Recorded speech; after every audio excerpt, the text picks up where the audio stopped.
Well, hello there. How is everyone? I hope you're well on this wonderful, wonderful Wednesday. That's it, baby. It's the midweek hump. And this is video one of I Haven't Got a Clue. Could be two. I think it's three at the moment, but there could be more.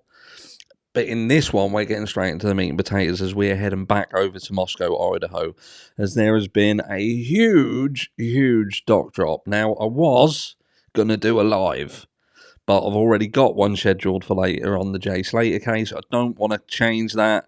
Now, if you want to go through the entire doc, this entire doc, tomorrow live, then let me know in the comments down below and I will do that. But for this video, just to keep it under sort of an hour long, I'm going to go over one of the most pertinent parts of it, which is the declaration of Dr. Edelman. Now, anybody who's been following this case will know that Dr. Edelman is the oh, and by the way, you're looking absolutely amazing on this midweek hump. Anyway, I'll digress. Dr. Edelman is the person who did the survey to support the change of venue. He done a series of questions. Did you read, see, hear, and yada, yada, yada. The results are in, and they're quite shocking. So strap yourselves in because we're going to go over some of these percentages and also some of the statements that seem to be things that have been pushed out that have impacted the community of Latah County. So here we go. He says before he even puts it on the screen. There we go. Right. So Bryan Kohberger stalked one of the victims. 81% believe the defendant is guilty, and 62% of that feel that the defendant would have difficult time convincing not guilty. So, bias. Bryan Kohberger said that he was out driving alone on the night of the murders. 79% there, with 62% again, difficult time convincing not guilty. Bryan Kohberger had followed one of the victims on social media. 79% of people had heard that. And again, 62% difficult time convincing not guilty. DNA found on the knife sheath was later matched to Bryan Kohberger, 75%. I feel a little bit strange that only 75% of people had actually was aware of that, yet 81% had heard that he'd stalked one of the victims. I think what's quite concerning there is that people are obviously being heavily impacted by some of the big stories that have been pushed out, the defamatory ones, and not so much people who are perhaps looking into the document side of it. And I think that's something that we see quite a lot, that people aren't really going into the court docs and looking at the real important stuff. They're just being hand-fed by the likes of News Nation, Dateline, Court TV, and such. University students in Moscow and their parents lived in fear until Bryan Kohberger was arrested for the murders. 74% believe the defendant is guilty there, and 56% difficult time convincing not guilty. Again, the same argument there. Police found a knife sheath on the bed next to one of the victims. We go to 72%, with 55% difficult time proven innocence. Bryan Kohberger owns the same type of car recorded on video driving in the neighborhood where the killings occurred, 72%. And same with the 55% there. Cell phone tower data show that Bryan Kohberger made several trips near the victim's home in the months before the killings, 72%. So all of them are kind of between sort of, there's a 10% difference there, isn't there, near enough? 72, 81. So people have been heavily involved in seeing some of the reports that's out there, but I find this is quite interesting as well, so I'm just going to read through this with you. Consistent with what happens in smaller venues, rumours, conjecture, and misinformation have spread through the informal discussion and alternate communication networks such as social media.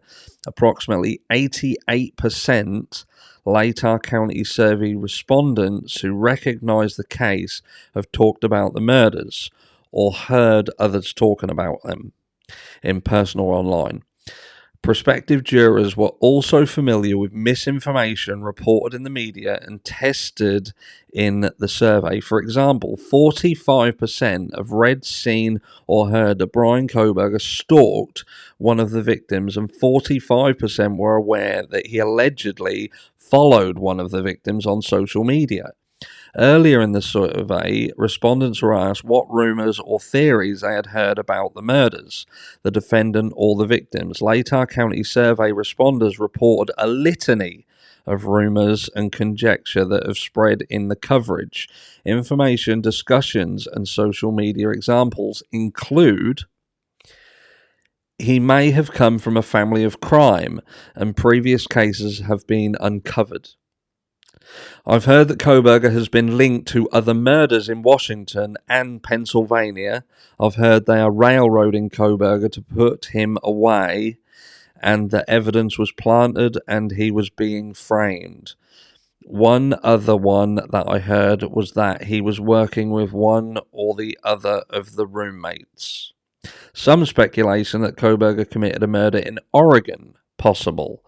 The house was a party house, and a couple of people who died weren't supposed to be there. The boyfriend and girlfriend. Also, Kohberger had commented about committing the perfect murder in a paper. That maybe one of the victims had rejected him sexually caused this, and with his criminal justice interest, he wanted to try and commit the perfect murder. The girls were party girls. Bryan was studying criminology, see how much he could get away with. I just heard it was part of his research to commit these murders in a small town because he thought he could get away with it. I've heard a theory that he might have committed the murders to see if he could get away with it. Get off or get away with it. That he planned it out and that he would keep doing it if he wasn't caught. He was a law student at WSU and he looked on the internet for how to do certain things. He was interviewing people for his thesis. Someone said he may have been snubbed by the girls at parties. Students that were killed were big partiers and he had been to parties with them. And that Kohberger bragged about committing a perfect murder and was taking criminal justice classes. People who they thought was involved, also that the other roommates were involved, but that hasn't been proven. It's just a rumour. Rumours about other suspects. He frequented Mad Greek, stalking, that there could have been other person. I heard that Kohberger had an obsession, multiple people involved, may have been connected with ritual killings of an animal. Speculation that the roommates are involved. Surprised the police did not do more investigations. Think frat boys may have been involved. News on the street, it was a really gruesome murder and vicious. Also heard by some people I know in jail that have told me that they have seen interaction with police and Kohberger while in jail, and says that police have seemed to be friendly to butter up with Kohberger and try and get him to talk. Police here are doing an excellent job. We were told he sliced and diced them and hung them from the fan. Don't know why he did it. There were some rumours that he stalked the girls, but can't say that's for sure. The rumour that he was an ex of one of the female victims, and I heard he had Tourette's. Fuck off. Sorry, I've got Tourette's. He fit the description and was in the wrong place at the wrong time. He tried to leave the country. I heard that it was two other people, and they found his DNA at the scene. I heard that the defence isn't sure who it is, or maybe the roommates are involved, or there may be more than one person. He had killed someone else in the car with him. Oh, no, sorry. He had someone else in the car with him. He killed the people, and there was someone else helping him. His roommate said Kohberger was acting strange around the time of the murders. He is guilty, he did it, and the evidence was found at the crime scene. He knew one of the people in there. He tried to connect with one of the women. He was aware of where the girls were all the time, been in and around the house a couple of times. Rumours that there was a second person responsible, and rumours of following the girls online, and lots of parties at the house because it is a university town. He was obsessed with one of the girls at the house. I heard that Bryan tried to hit on one of the girls at a restaurant. Bryan Kohberger said, "Am I the only one getting arrested when the cop picked him up?" He was stalking one of the victims. He was delusional about being in a relationship with one of the girls. You can see the pattern there. It goes on and on and on and on and on. And like I say, this is a big old doc. Lots and lots of things. It goes through all of the press releases that kind of show how the bias grew and grew and grew and how that was being fed by MPD. So yeah, let me know. That was a snapshot of what is going to be coming out in the upcoming change of venue hearing in August 28th, where I will be streaming that from Turkey, in fact. So keep your eyes peeled for that. But yeah, there we go. Dr. Edelman proves bias. I will catch you all later today.